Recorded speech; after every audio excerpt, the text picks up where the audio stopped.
Salut, aujourd'hui encore je suis là, je vous ai promis que je vais vous faire un exercice concernant les gaz parfaits. C'est un exercice de la première. Tout d'abord, n'oubliez pas de vous abonner, de liker si vous êtes nouveau sur la page, ça ne vous coûte rien.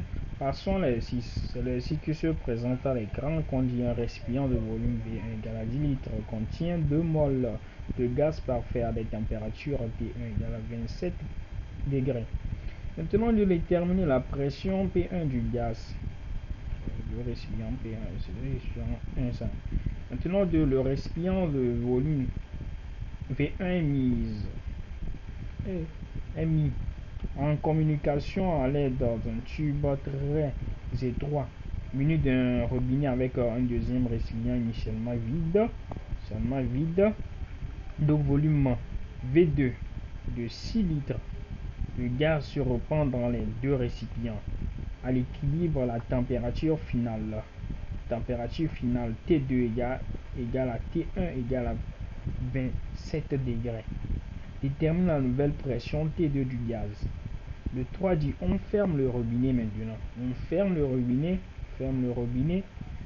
et on abaisse la température du récipient 1 de 20 degrés et on élève la température du récipient 2 de 40 degrés. Maintenant, il détermine les pressions P3 et P2 dans les récipients 1 et 2. On nous a donné la constante de gaz parfait qui est 8,314. Bon, il y a 8 ici, je sais pas si c'est là où c'est bardé. Donc on passe à la correction. Là, on dit de calculer la pression PE du gaz. On sait que pour calculer, on fait la relation des gaz parfaits. Ça va être P1 égale à nRT. On connaît ça. Donc, et là, on va mettre ça, on tire notre P1, c'est ça ici. Donc au final, on a P1 égale à 4,99 fois 10 puissance 5. C'est qu'on peut arrondir à 5 fois 10 puissance 5 pascal. Ok. Passons à la question 2. La question 2 dit le récipient de volume V1 est mis en communication à l'aide d'un tube très étroit muni d'un robinet avec un deuxième récipient initialement vide. De volume V2 égale à 6 litres. Le gaz se répand dans les deux récipients. À l'équilibre, la température finale égale à T1 égale à T2 égale à 27 degrés. Maintenant, de calculer la nouvelle pression T2 du gaz. Ça, on dit que les deux pressions sont égales. Donc, c'est la pression, la tension tout autant. Sorry.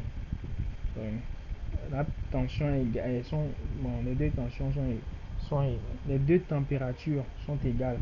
Désolé, je sais pas pourquoi j'ai la tension dans la tête. Donc désolé. Donc ça va être T est constant. Donc dans le cas on a dit lorsque la température est constante, il faut calculer donc la pression fois le volume égal à la pression T deux fois le volume total.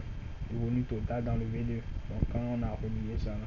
Donc ça, on peut tirer notre P2 qui est égal à P1 sur VT. Donc au final, c'est ça. Donc on a notre P2 égal à 312 500 pascal. Donc c'est ça.